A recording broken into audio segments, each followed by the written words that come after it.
Rome, a city with a glorious past, but whose future is clouded by the demands of a modern lifestyle. For centuries, Rome was the center of the civilized world, the home of some of history's greatest thinkers, artists, politicians, and warriors. It's a city steeped in the glory of an epic age, an age still echoed in its ancient buildings. Rome's heritage of monuments, museums, and relics draws millions of tourists from all parts of the world. They're here to soak up all the city's culture.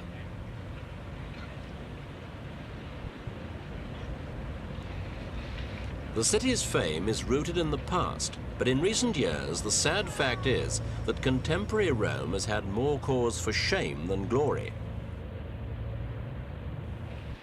One of its main problems has been water, most of it coming from primitive aqueducts built in the time of Emperor Augustus.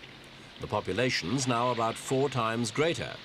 The actual water supply, less than half what it was at the time of the Roman Empire.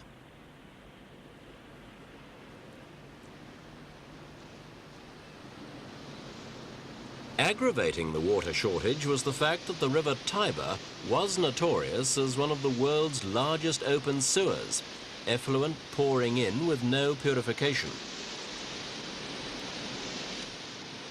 The authorities have set to in the last few years, and the Tiber is once again looking like a picture postcard.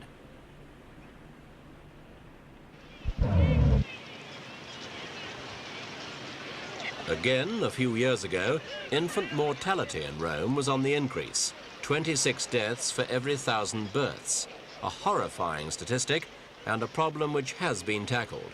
Now at last, the health authorities can boast a decline in infant deaths.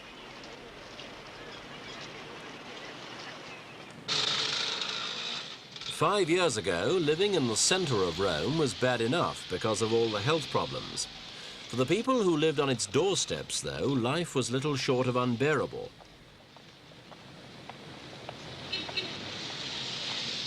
"50,000 people were housed in shacks like these on the city's outskirts. Today, they've virtually disappeared. Yet another sign that officials are finding ways of bringing the city back to a reasonable standard.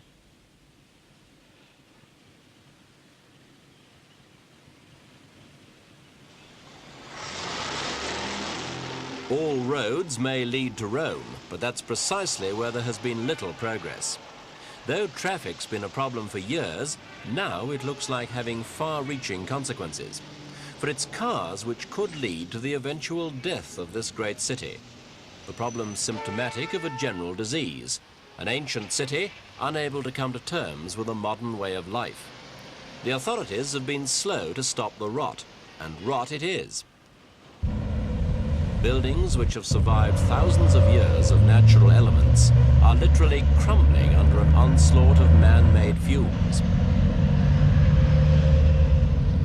Tourists tend to dismiss the sorry appearance of the monuments as the result of their great age, but many Italians realize that the decay has recently accelerated.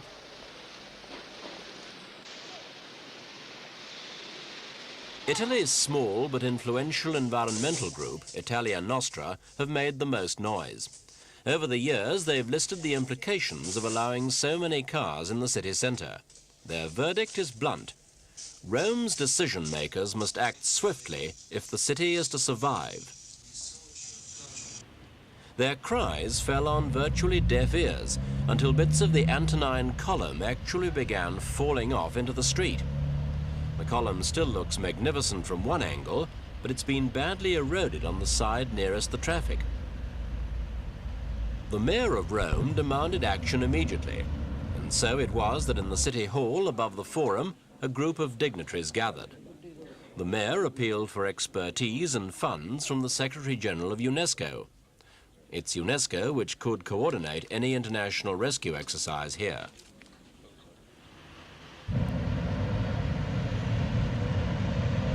The Italians need outside help because bad restoration work has caused even more damage.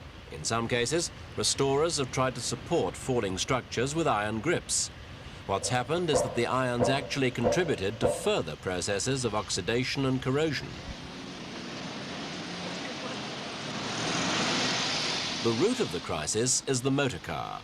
Vehicles pass within splashing distance of the ancient monuments, not only shaking the foundations, but depositing a layer of potent exhaust fumes onto the stonework. In 25 years, carvings that have survived for 2000 are beginning to look their age. Detail is rapidly disappearing. Statues of men once carved to celebrate victories over barbarians are being made faceless.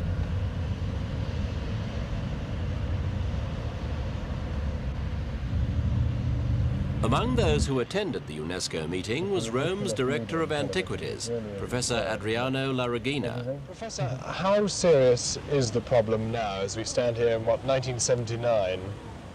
Well, this problem is extremely serious because I think that in a very few years we are going to lose much of these monuments. Do you mean then that we're going to lose all the detail on the monuments, or the monuments themselves? Well, first of all, we are going to lose the details, naturally, but details are extremely important in sculpture work, which is on these monuments.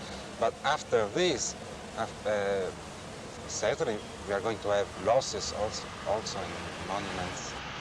What's been lost is now gone forever, and without immediate action, the detail that is left will fade into shadowy reminders of the past.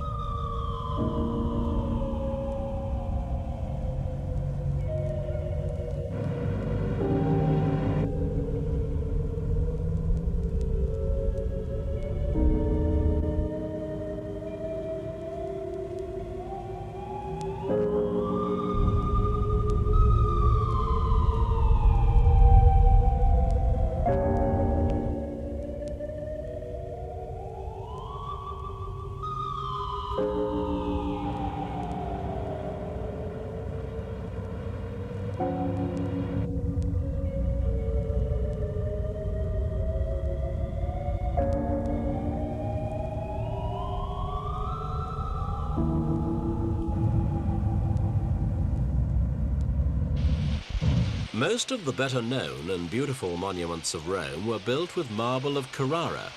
It's a marble considered to be more aesthetically pleasing than the common travertine stone, but it's generally more susceptible to corrosion, especially in humid conditions. What's happening now is that natural rainfall, combined with the city's pollution, transforms the marble into a much softer stone. A black substance forms on the carvings, and as it's washed away, it takes the vital features with it.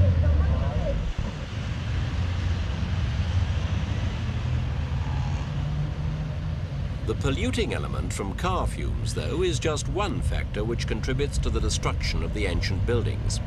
Emperors of the Golden Age built their palaces opposite this monument, the Arch of Constantine. Today, its very foundations are being shaken from above and below.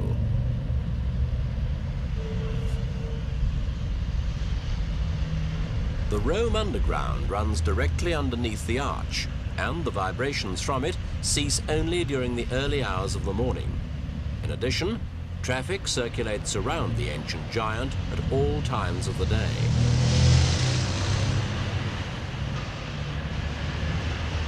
If traffic is the main agent of erosion, then the answer would be to virtually ban cars from the city centre. Isn't that really asking for the impossible? I do not think it is impossible. I think that this town, this city, should now begin to think herself in a different way and consider the possibility to have a different system of traffic, a different urbanistic view of herself. And if our authorities will have the will to do that, it will be possible.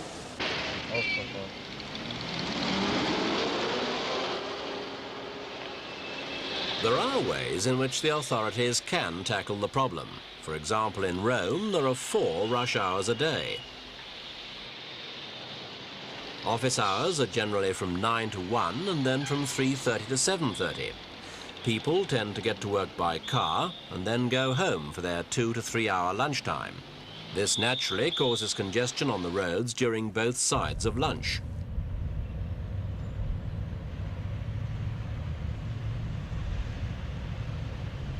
Steps are just starting to be taken to introduce a 9 to 5 work schedule in order to relieve the midday traffic jams. It's also being considered that near the historic buildings, parking should be banned and traffic completely barred from passing alongside them. They'll be unpopular measures, but the brutal fact now is that only stringent methods will help to prevent a further loss of buildings and carvings. As the level of carbon monoxide in the air increases, the situation is going to get more and more serious. And we asked Professor La Regina what he fears if nothing is done right now. Well, I'm afraid we are going to have an enormous loss on the cultural point of view, first of all, because we are going to lose the fundamental documentation of the history of Roman art. But after this, which is a professional fair for me, I must say that if this kind of damage is so ruinous for stones, I imagine that it won't be good for people. Rome is not alone in facing the destruction of buildings by pollution. The Acropolis in Athens, for instance, is also seriously threatened. If Italy's officials take what measures they can to alleviate the situation, it's then up to UNESCO to organize the technical aid needed to save the buildings. Rome could become a study case for the international experts who gain experience that could be applied elsewhere. But unless the problem's tackled immediately, the face of Rome will continue to fade beyond all recognition.